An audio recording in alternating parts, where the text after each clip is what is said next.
Hello, my name is Gavin Mendel-Gleason, and I'm a research fellow in computer science at Trinity College Dublin. I'm going to give my thoughts on the political economy of open source software. First, it's useful to think about software in general. It's very easy to reproduce software once produced. Energy and time requirements are minuscule compared to the task of creating the initial piece of software. This means that commodity production of software is unusual as compared to many physical commodities. In neoclassical terms, this means the marginal costs of production are close to zero. That is, after the initial investment in production is made, each additional commodity can be produced at almost zero cost.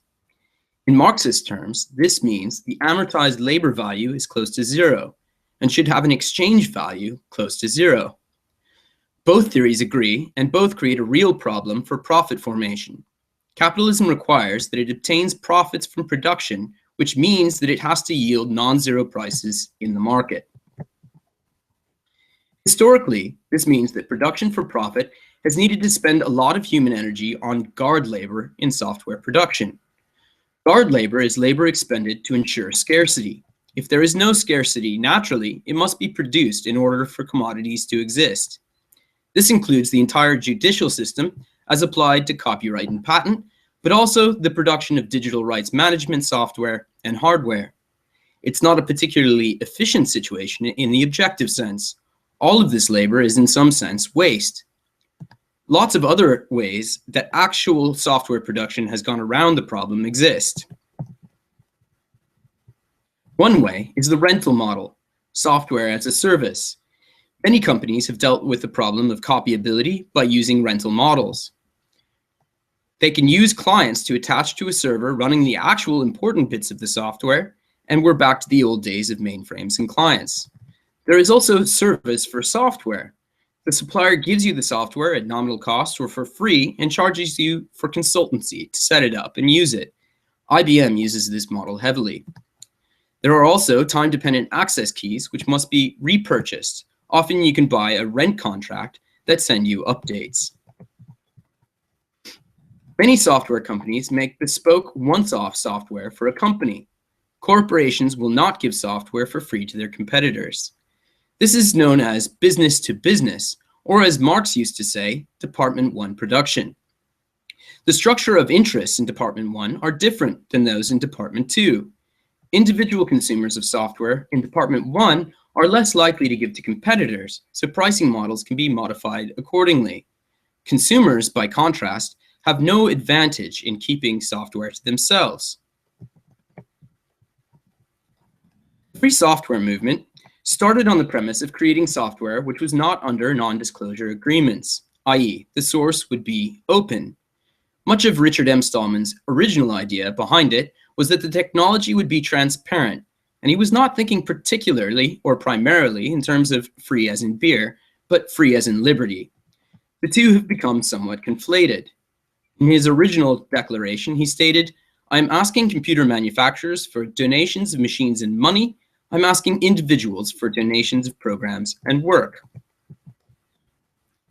There is a widespread belief that open source software is largely produced by individual time donations from hobbyists.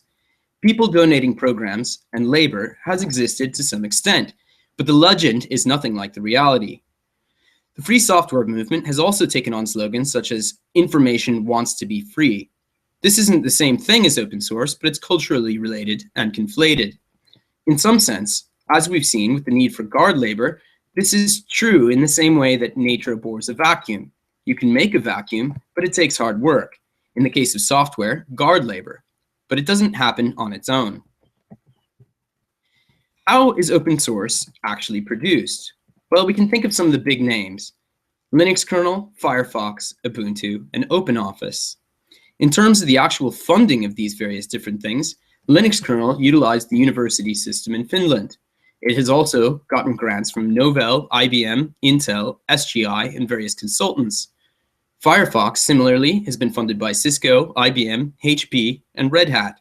Ubuntu by Rackspace, SanDisk, Ceph, etc. OpenOffice by Sun, and subsequently by Oracle. And this is just mentioning direct funding of software production for those entities themselves. Lots of companies donate labor time in patches. Indeed, in industry, I've been paid full-time myself to help in the production of open source software for profit-forming companies. This type of funding of infrastructure, which does not immediately yield profits, but which provides necessary elements to profit formation, can be called exvestment. This term exvestment, a term related to me by Dmitry Kleiner, describes the process of funding production of resources which do not exist themselves for exchange value.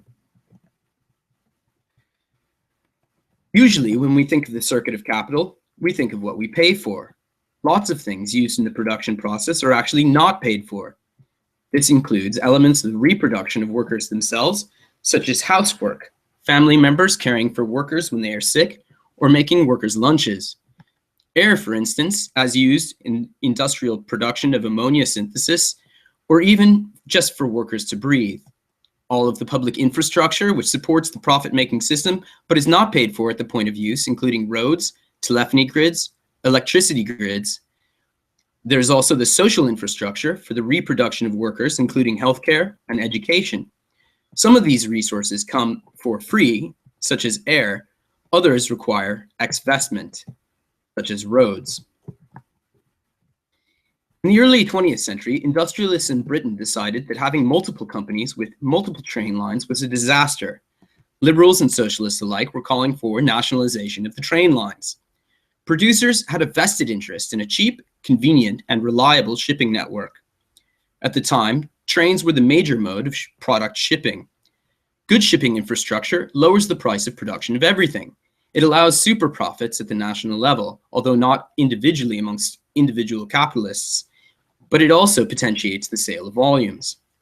In the Communist Manifesto, it states that the executive of the modern state is nothing but a committee for managing the common affairs of the whole bourgeoisie. Indeed, the sort of state monopoly, which was created for train lines, is precisely this. Every producer paid taxes which helped to collectively fund the infrastructure.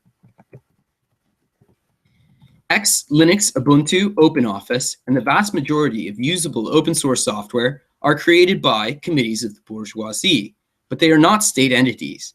They are consortia and neither democratic nor tied specifically to particular geographic regions, though they might be in various rights regimes.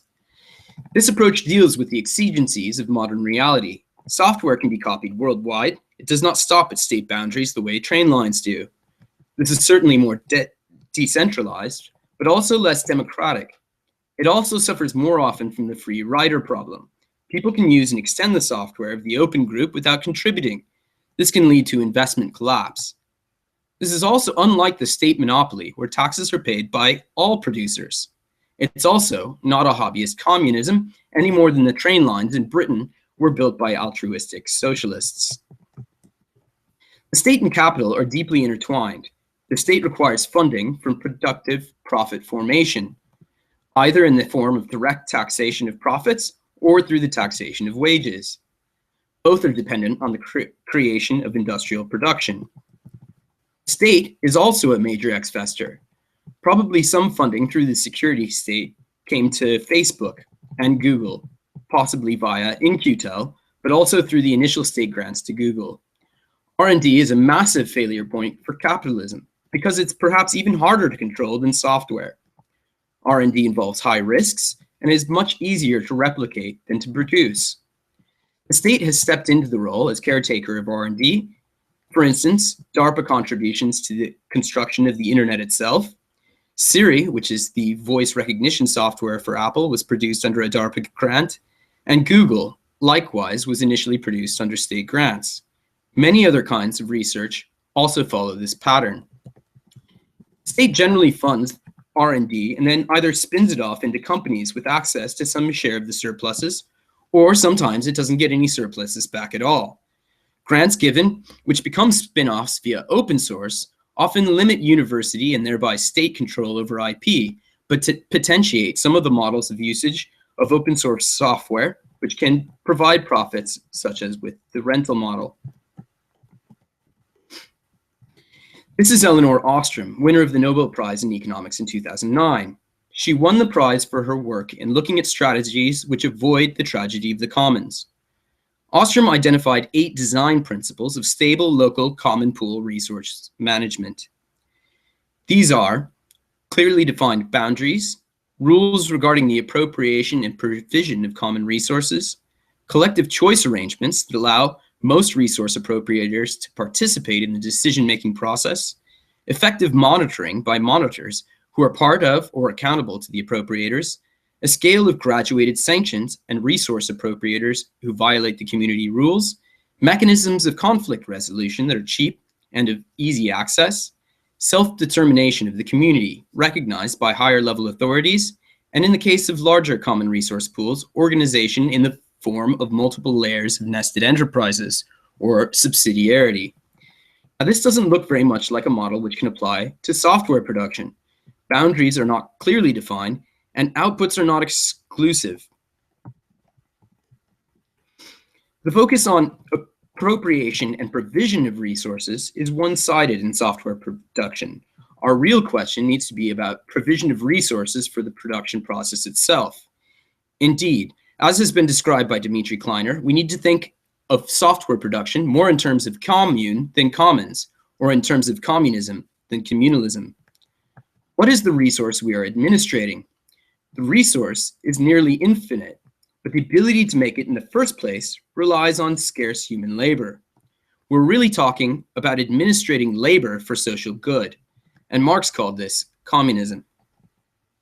However, we have big problems in administrating this production process collectively. What will constitute citizenship or netizenship? Do we need a world citizenship? How can we have collective administration in a fractured and decentralized world? And if we don't have collective administration, does this really constitute a good situation? I personally don't buy the beauty of fractured decentralism. One thing we could do is support more infrastructural production through the state. However, this still suffers from the free rider problem from other states. Who would be capitalists in production orientation? To avoid free riders of the capitalist producer for something infinitely copyable, funding it properly probably requires world administration. And what projects to fund, who decides, and from what initial financial resource pool? We could potentially imagine open source versions which are managed by states in a rental model akin to what producers currently do. An open source Facebook, for instance, could be completely open, but would require a huge enterprise or state to duplicate. Perhaps the management of open source funding should happen in the way the National Science Foundation conducts research. Lots of projects from the very small to the very large. Lots of different types of projects, and even some parallel or parametric projects. None of these state approaches are possible without attaining state power, coupled with a program to invest socially. But how can we imagine funding things through the state as currently constructed? We'd have to capture the commanding heights. But where are they? International financial capital appears to be the commanding height. The intertwining of capital and the state has major consequences for strategy. If you capture the state, then what have you captured if you haven't captured international financial capital and you haven't captured production? You're still under the thumb with respect to seizing profit, production, and thereby wages. It's no accident that the most autonomous states have had significant capacity to avoid general social reproduction from dependency, either because they started at a low productive level with little integration into the world market, or because they have large amounts of petrol. A highly connected world system means that regional strategies are hard, because you can't do without the trade necessary to reproduce the mass of the population. This means capturing the state only gets you a very small way there. You still have to do something once you've got there to create a material basis for the state, which does not require increasing commodification. You can't fund the commons as social infrastructure through the state unless you can work out some of these prior problems.